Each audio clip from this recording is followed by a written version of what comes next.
The reason why I'm wearing this shirt today is because I got reminded that when I used to work at Chick-fil-A, people thought that I was white, which is not a problem. It's not a problem. But I would feel offended when Mexican families would kind of hesitate to speak Spanish with me because they thought that I was white.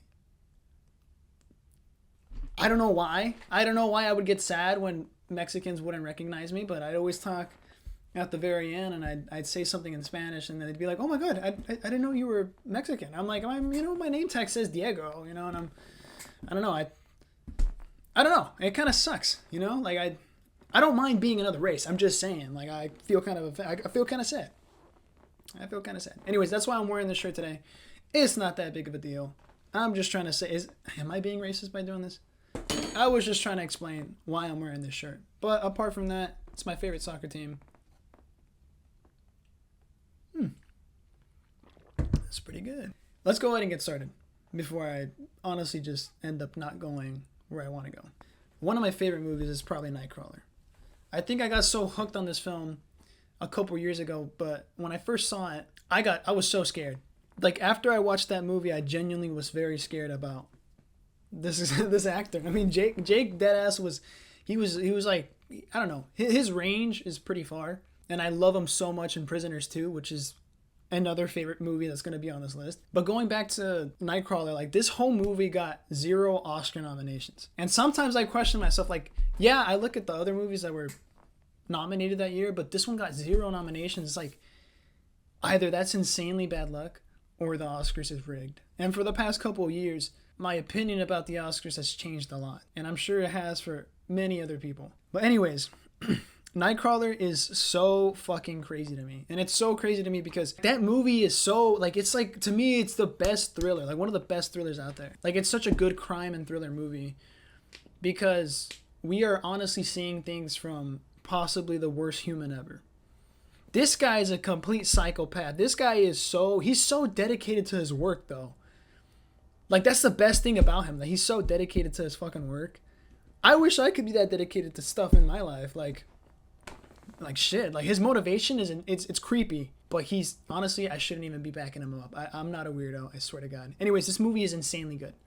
The soundtrack is deadass, one of my favorite things ever. It took me forever to watch this movie. So when I saw it, it was not what I was expecting, and that was the best part about it. So maybe it could be different for me, but I think this movie was insanely one of my favorites, and it still is. So this movie is up there for many reasons. But just to give you a brief, my thoughts on this movie is, like, I love it. It's one of my favorites, and I think it's a must watch. Oh man, woo, man, I'm not feeling good about this coffee.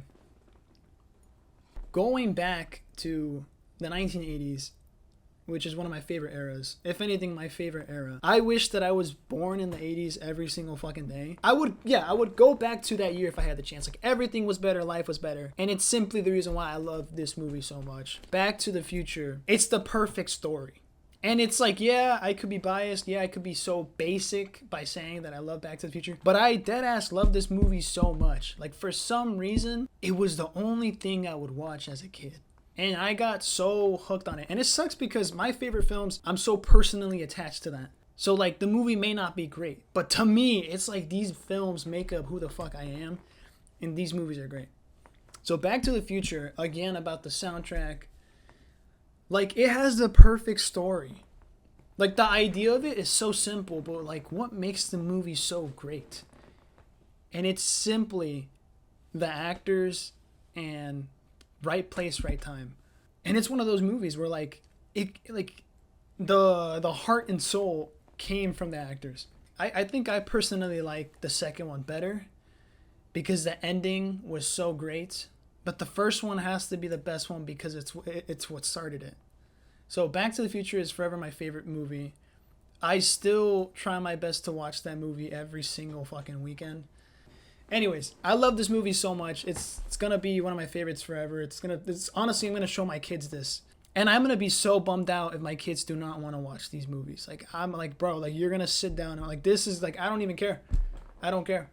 They're watching these movies simply because, like, these movies are fucking bangers. I know a banger, and this is not a banger. If I already got those two movies out of the way, let's go ahead and jump back to Prisoners. This movie. This movie's insane. This movie is so good.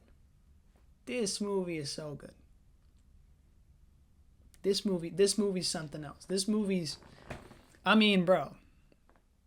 Like, I'm not even explaining the movie because it's that good. It is that good. Hugh Jackman was like fucking crazy.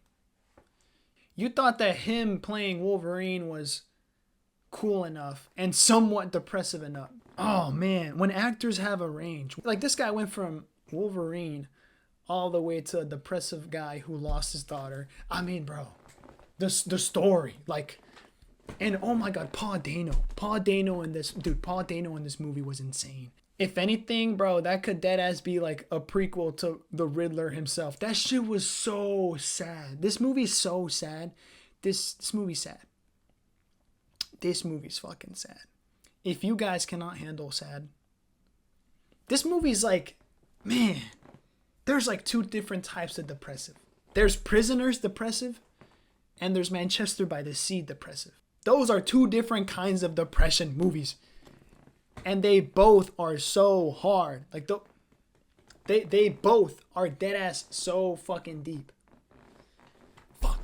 They both are dead ass so sad. Fuck. These movies change lives. Like, these movies dead ass change lives.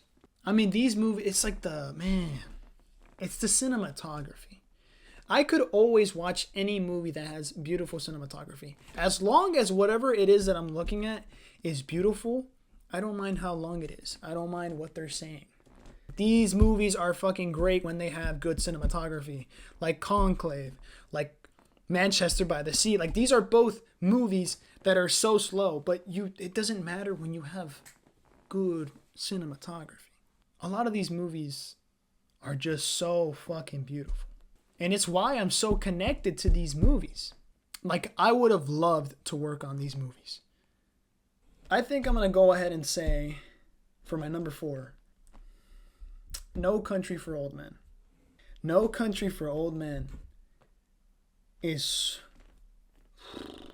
This is one of my favorite movies. The movie is so good that there's no music in the movie. That there's no soundtrack. There's nothing playing in the background. And the movie was not once boring.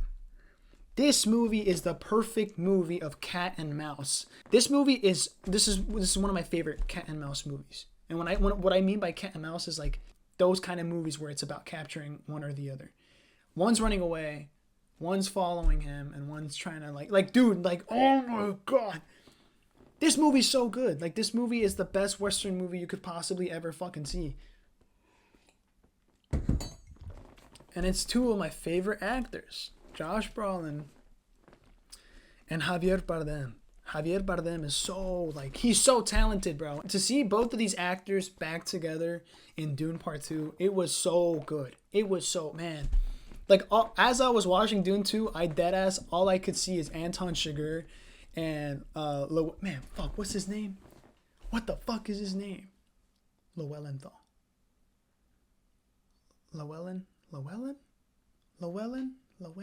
Man, how'd that one girl go? Dude, what the fuck was his name? Hold on, give me a second. I've been yapping for 21 minutes? Hold on, because I did not know that I was going to be yapping for 21 minutes.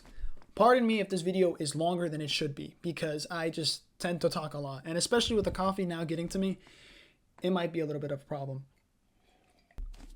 Look, No Country for Old Men. It's that is a must-watch movie. If anything, that's the movie that I would want y'all to watch first out of this list. Oh man, this movie, like, that's the one poster that I'm missing. And if anything, I like that wall better than the one over here. But I am missing that poster. Oh man, No Country for Old Men. To know that movie almost didn't happen too, and to think that it was one of those movies where the actors think that it's not going to be a big hit, and that ends up being one of the biggest hits. It's so weird to know that a movie can only be good if it's well edited. And that's why, like, the editing is so fucking important.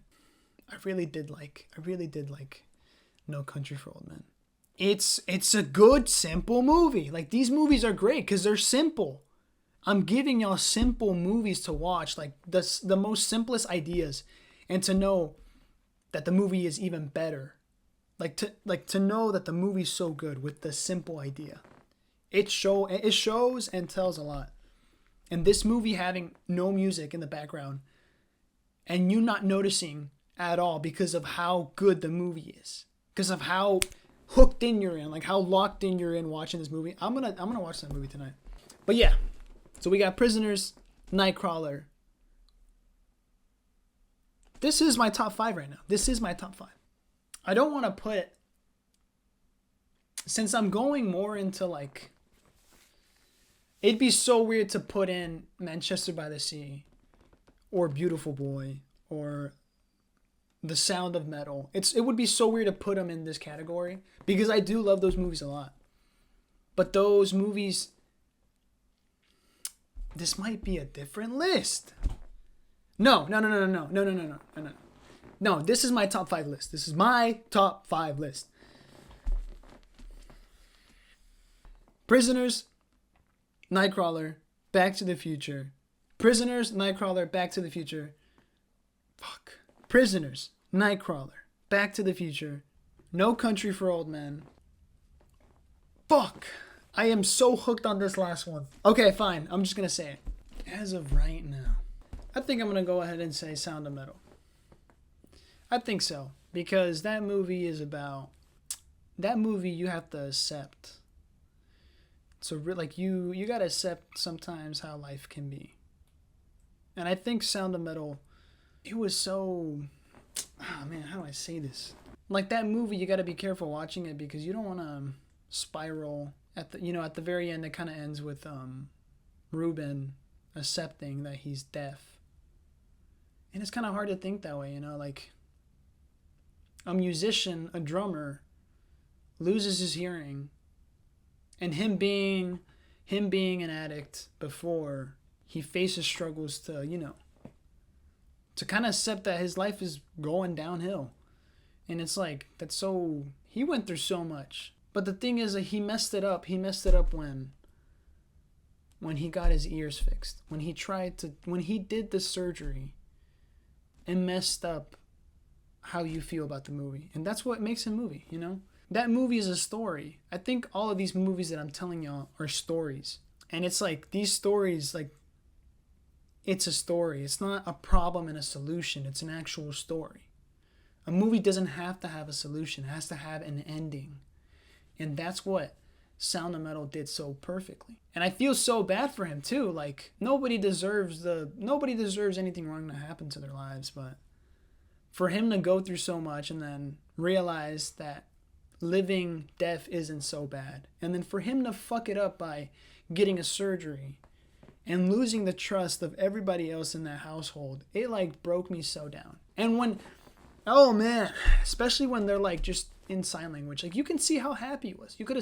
You could see how happy Ruben was. And yeah, like deep down he still cared about not hearing, but it doesn't change the fact that he was genuinely happy being there. And he could have had a life there. And it's like, I totally get him.